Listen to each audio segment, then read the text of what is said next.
Chilli powder అన్ని రకాల వంటలకు పచ్చళ్లకు సరైన chilli powder. No colour no chemicals. మరి పెరగాలన్న కోరిక కానీ మన మన మన ప్రజలకి మన సమాజానికి ఉన్నాయి.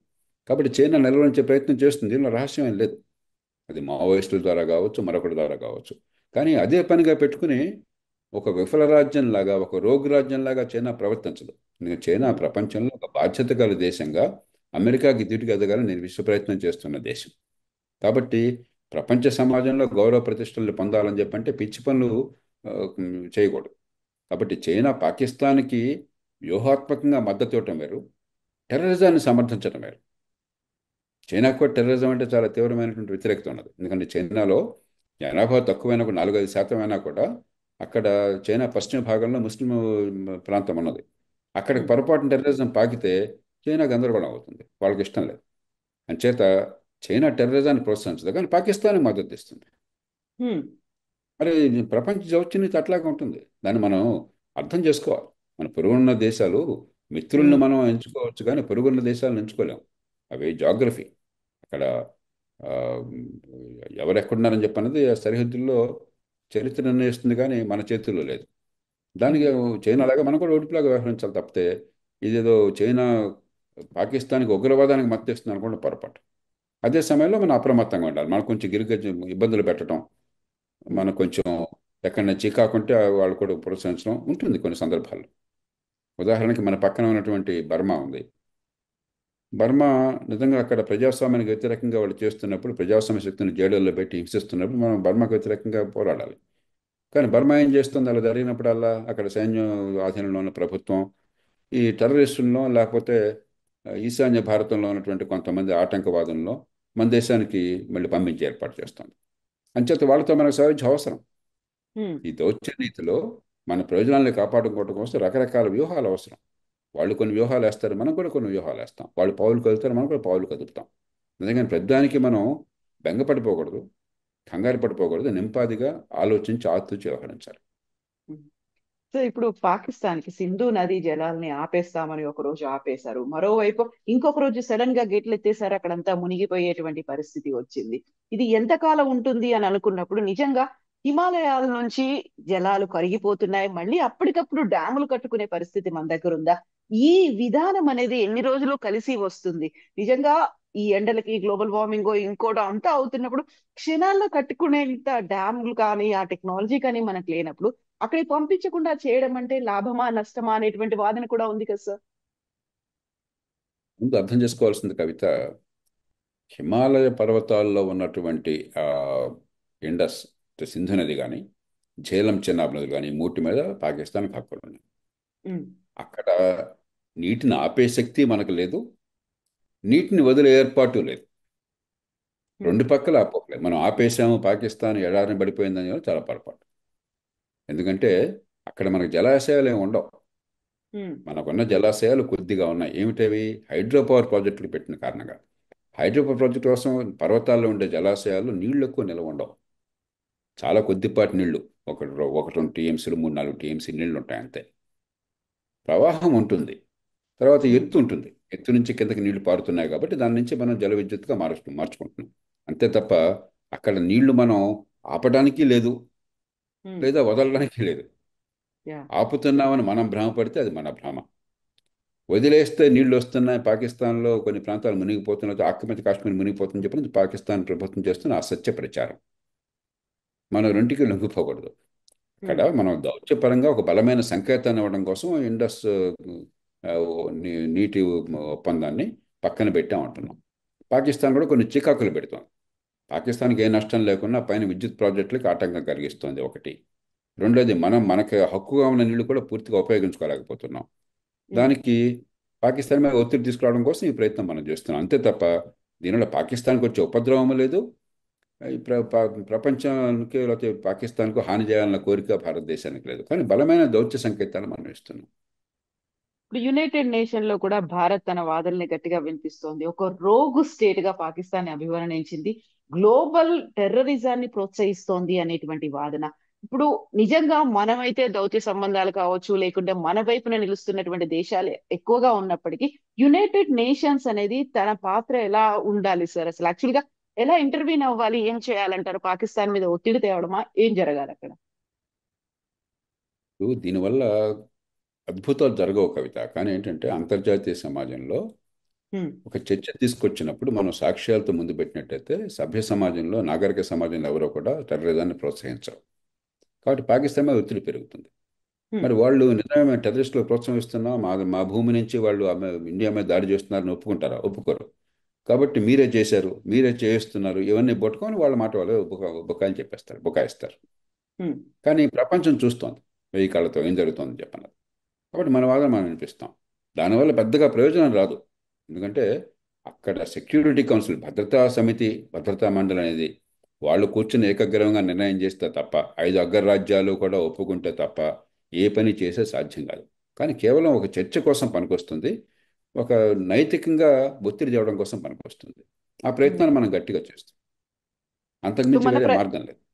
సో మన ప్రయత్నాలు అవుతున్నాయి. యునైటెడ్ నేషన్స్ లో మన వాదన వినిపిస్తున్నప్పటికీ పాకిస్తాన్ తన కవ్వింపు చర్యలకు పాల్పడుతోందని ఒకవైపు ఆర్మీ చీఫ్ ఒక రకమైనటువంటి వ్యాఖ్యలు, ఇంకోవైపు రక్షణ శాఖ మంత్రి ఇంకో వ్యాఖ్యలు, వీటన్నిటి నేపథ్యంలో ఏదో జరగబోతోంది అనేటిదైతే ఉంది. సడన్ గా సర్జికల్ స్ట్రైక్ అవుతుందా, లేకపోతే యుద్ధ వాతావరణం ఉందా? ఇప్పటికీ సరిహద్దుల్లో పిఓకే ఉల్లంఘనకి, సీజ్ ఫైర్ కూడా పాల్పడుతోంది, దాన్ని పక్కన పెట్టింది అనేది కూడా ఉంది కదా సార్? యుద్ధం అనేది మూర్ఖమైనది. నేను చాలా స్పష్టంగా చెప్తున్నాను. మనం అనుకుంటున్నాం కొంతమంది ఇక్కడ కూర్చుని ఉమ్. యుద్ధం అంటే దేశభక్తి అనుకున్న కాదు. యుద్ధంలో పాల్గొన్న ఏ సైన్యాధిపతి కూడా యుద్ధాలు కావాలని కోరుకోడు. రెండోది, పాకిస్తాన్ భారత్ సమఉజ్జీలు కాదు. ఆ. పాకిస్తాన్ మనతో పోలిస్తే ఏ రకంగా చూసినా చాలా చిన్న దేశం, ఆర్థికంగా చాలా బలహీనమైన దేశం, జనాభా రీత్యా చాలా చిన్న దేశం, మరి సైనిక పాఠంలో చిన్న దేశం. కాకపోతే అణ్వాయుధాలు ఉన్నాయి కాబట్టి మరి మనంత బలం లేకపోయినా కూడా ఇబ్బంది పెట్టడానికి ఎవరైనా కొద్దిపాటి బలం చాలు కాబట్టి వాళ్ళు నోటికొచ్చి అవాకులు చవాకులు పేలుతున్నారు. మనం కూడా వాళ్ళతో సమానమైపోయి సమూజ్యులు వ్యవహరిస్తే ప్రపంచంలో ప్రతిష్ట ఉన్న దేశం భారతదేశం. ఇప్పటికే కొనుగోలు శక్తి రీత్యా ప్రపంచంలో 3వ ఆర్థిక శక్తి. మరి ఎక్స్చేంజ్ వాల్యూ రీత్యా కూడా వచ్చే 3-4 ఏళ్లలో 3వ ఆర్థిక శక్తి మనం కాబోతున్నాం. అలాంటి దేశం ఆ ధీటుగా ఆలోచించాలి, హుందాగా ప్రవర్తించాలి. అలాగే ప్రవర్తిస్తున్నాం మనం. అంతేగాని పాకిస్తాన్ కుర్రచేష్టలు చేస్తోంది, పాకిస్తాన్ చాలా రోగ్ స్టేట్ లాగా ప్రవర్తిస్తుంది, మనం కూడా ప్రవర్తిద్దామని చెప్పి మన వాళ్ళతో సమానం అయిపోతాం. ఉమ్. యుద్ధం కాదు అక్కడ కావాల్సింది, టెర్రరిజాన్ని మనం అంతం చేయడం. దానికోసం యుద్ధం ఉపయోగం లేదు. యుద్ధాలు చేస్తే టెర్రరిజం అంతం కాదు. వ్యూహాత్మకంగా వ్యవహరిస్తే, స్వల్పకాలంగా దీర్ఘకాలంగా వ్యూహాత్మకంగా వ్యవహరిస్తే అప్పుడు టెర్రరిజం అంతమవుతుంది. ఆ ఏర్పాట్లు చేయాలి. యుద్ధం చేస్తే వాళ్ళు బాగా దెబ్బతినొచ్చు, మనం కూడా నష్టపోతాం, మన అవును. ప్రతిష్ట మంటే కలిసిపోతుంది. టెర్రరిజానికి ఊతం పెరుగుతుంది కానీ తగ్గదు, మరింతమంది టెర్రరిస్టులుగా తయారవుతారు. కాబట్టి యుద్ధం కాదు, సమరోత్సాహం కాదు కావాల్సింది, ఓడిపోయినటువంటి వ్యూహం, దూరదృష్టి, దీర్ఘకాలిక దృక్పథం, అంచెల వారీగా ఈ మౌలికమైన లక్ష్యాల కోసం మన దేశ ప్రజలను కాపాడడం కోసం ప్రయత్నం చేయడం. అందుకు రాజకీయ పార్టీలు, పార్లమెంటు, ప్రభుత్వం కలిసి రావాలి. ప్రస్తుతం ఆ వాతావరణం ఉంది.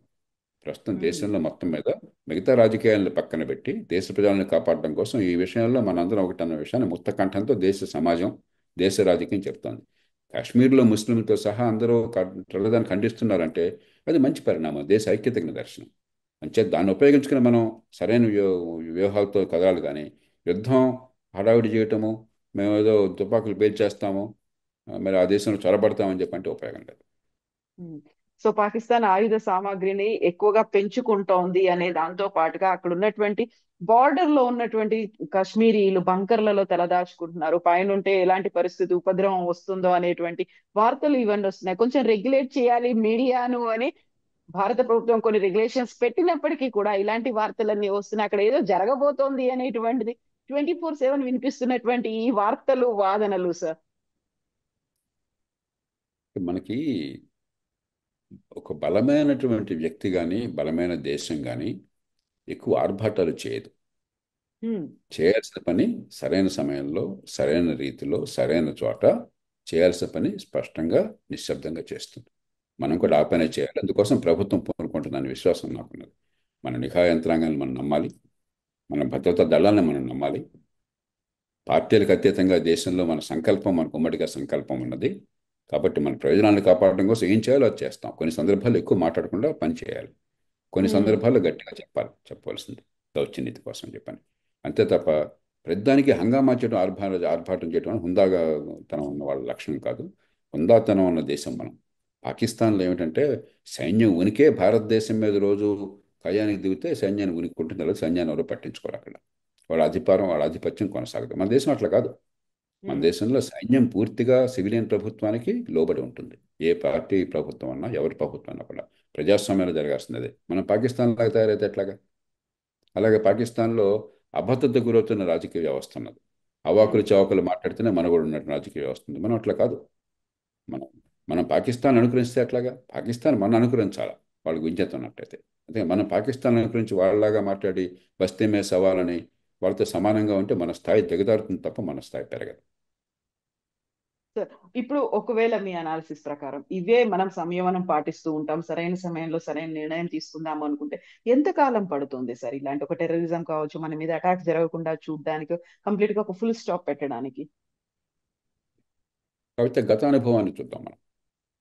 పంజాబ్లో పాకిస్తాన్తో పోలిస్తే ఈ టెర్రరిజంతో పోలిస్తే ఇంకొంచెం సమస్యకు తక్కువ. ఎందుకంటే పంజాబీ సమాజం, సిక్కు సమాజం నిరంతరం భారతీయ సమాజంలో హైందవ సంస్కృతిలో ఇమిడిపోయాన్న సమాజం. అయినా కూడా మనం చేసిన కొన్ని రాజకీయ పొరపాట్ల వల్ల పంజాబ్లో 70ల దశకంలో టెర్రరిజం ప్రారంభమైతే 20 ఏళ్ళు పట్టింది. 15-20 ఏళ్ళు పట్టింది. ఇస్లామిక్ టెర్రరిజం మరింత తీవ్రమైనటువంటిది. ప్రపంచంలో చాలా చోట్ల వీళ్ళనుకున్నది. ఆ మతం పేరు చెప్పుకుని మతంలో అత్యధికులతో సంబంధం లేకపోయినా కూడా మతం ముసుగు కప్పుకుని ప్రపంచాన్ని అల్లకల్లోలం చేస్తుంది. మన దేశాన్ని మాత్రమే కాదు, బాగా ఇబ్బంది పడుతున్న దేశాల్లో మన దేశం ఒకటి. కానీ ప్రపంచంలో యూరోప్లో కానీ, అమెరికా కానీ, కెనడా కానీ ప్రపంచంలో ఇస్లామిక్ టెర్రరిజానికి, ఇస్లామిస్ట్ టెర్రరిజానికి గురి కానటువంటి దేశాలు దాదాపు లేవు. వెనకాలేమో ఆ మతాన్ని, దానికి వక్రభాష్యం చెప్పి మతానికి ఏదో మరి పరాయి మతస్థుల్ని చంపటమే చాలా గొప్ప, దానికి స్వర్గానికి వెళ్తామని చెప్పిన అబద్ధాలు చెప్పి అక్కడ యువతలో కొంతమంది మనసుల్ని విరిచేస్తున్నటువంటి సందర్భాలు కూడా ఉన్నాయి. ఆ నేపథ్యంలో ఒక తరం కాలం పడుతుంది. ఇది ఆషామాషికి జరిగే కాదు. దీనిలో ఏంటంటే తాత్కాలికంగా మనం ఇప్పుడు ముందు ఈ ముష్కరులను తుదముట్టించాలి, ఎంతకాలం పట్టినా కూడా. 2, పాకిస్తాన్ మీద ఒత్తిడి తీసుకురావాలి గట్టిగా. అక్కడ సమాజం మేము నష్టపోతున్నామని పాకిస్తాన్ ప్రజలకు అర్థం కావాలి ఈ పిచ్చి పనుల వల్ల. కాబట్టి ప్రజల నుంచి ఒత్తిడి చెట్టు చేయాలి, పౌర సమాజం నుంచి ఒత్తిడి చెట్టు చేయాలి, రాజకీయ వ్యవస్థ నుంచి సైన్యమే ఒత్తిడి కావాలి, అక్కడ పాకిస్తాన్ని కట్టడి చేయాలి. 3, టెర్రరిజం రిక్రూట్మెంట్ ఆపాలి. ప్రత్యక్షంగా కానీ పరోక్షంగా కానీ టెర్రరిజం చర్యలో పాలు పంచుకోవటం కానీ, వాళ్ళకి మద్దతు ఇవ్వటం కానీ, అలాంటి వాళ్ళు మూర్ఖులు ఉన్నారు కొంతమంది. ఆ రిక్రూట్మెంట్ లేకుండా ఆపాలి. 4వది, దీర్ఘకాలికంగా భారతదేశంలో ఎక్కడున్నా కూడా ఒక్కళ్ళు కూడా ఈ టెర్రరిజానికి మద్దతు ఇచ్చే అవకాశం లేకుండా చేసి టెర్రరిజాన్ని తుదముట్టించాలి. ఇప్పటికే మనం చాలా విజయం సాధించాం. మనం బెంబేలంత అవసరం లేదు. ఉదాహరణకి ప్రపంచంలో టెర్రరిజం ఎక్కడ జరిగినా కూడా పాకిస్తాన్ నుంచి ఎవరో ఒకరు టెర్రరిస్టుల్లో భాగంగా ఉంటారు. ఇలాంటి టెర్రర్ సంఘటన జరిగినప్పుడు భారతీయులు దాదాపు ఎంతవరకు లేరు చరిత్రలో. ఇప్పటికే మనం చాలా వరకు విజయం సాధించాం, కానీ పూర్తి విజయం సాధించాలి. ఎందుకంటే 140 కోట్ల సమాజం, వైవిధ్యభరితమైన సమాజంలో రకరకాల మనుషులు ఉంటారు.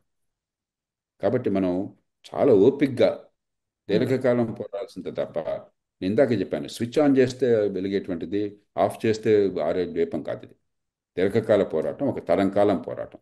ఈలోగా ఇస్లాంలో కూడా అత్యధికులకి మీకు నాకు ఉన్నట్టుగా ఏ మతం విశ్వాసాలు ఉన్నా కూడా మనందరికీ మంచి జీవితం కావాలి, మన పిల్లల బతుకులు బాగుండాలి, మన సమాజంలో సౌయోధ్యం ఉండాలి, మనం శాంతిగా హాయిగా బతకాలి, గౌరవంగా బతకాలి, కోరుకునేది అదే.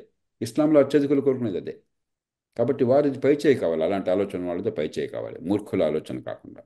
ఉసామా బిన్ లాడెన్ టైపులో, లేకపోతే జవహరీ టైపులో, లేకపోతే ఈ లష్కర్ తోయిబా మూర్ఖులో, ఇలాంటి వాళ్ళది పైచేయి కాకుండా నాగరికంగా ఆలోచించే వాళ్ళది పైచేయి కావాలి. అది అంతర్గతంగా ఇస్లాంలో కూడా ఆ పోరాటం జరగాలి. మనం బయట తీసుకొస్తే ఒక మతంలో మార్పు రాదు. ఆ సంస్కరణ అనేది ఆ సమాజం నుంచి అంతర్గతంగా చేసే పోరాటం నుంచి ఉంటుంది. కాబట్టి ఒక తరం కాలం పాటు ఓపికగా చేయాలి. దాన్ని అదే పనిగా అదే చేస్తగా ఉండకూడదు. మనం చేయాల్సిన పని చేయాలి. ఈ లోపల మన ఆర్థికాభివృద్ధి, మన దేశం పెరగటము, మన దౌత్యపరంగా మన బలం ఆ కారణంగా పెరగటము, ప్రపంచంలో మరింత ఉన్నత స్థానానికి మనం వెళ్ళటము, అది పెరిగిన కొద్దీ తీరిపర చూసేవాళ్ళు మరింత జాగ్రత్తగా ఆలోచిస్తారు. మనం పెరగటమే పరిష్కారం. అంతేగాని వాళ్ళ మీద కోపంతో, మనం మొహం మీద కోపంతో ముక్కును కోసుకుంటామంటే మన మన ప్రతిష్ట దిగజారిపోతే, మన ఆర్థిక వ్యవస్థ కుప్పకూలితే నష్టం వరకు వాళ్ళు ఏం కోరుకున్నారో జరుగుతుంది చివరికి.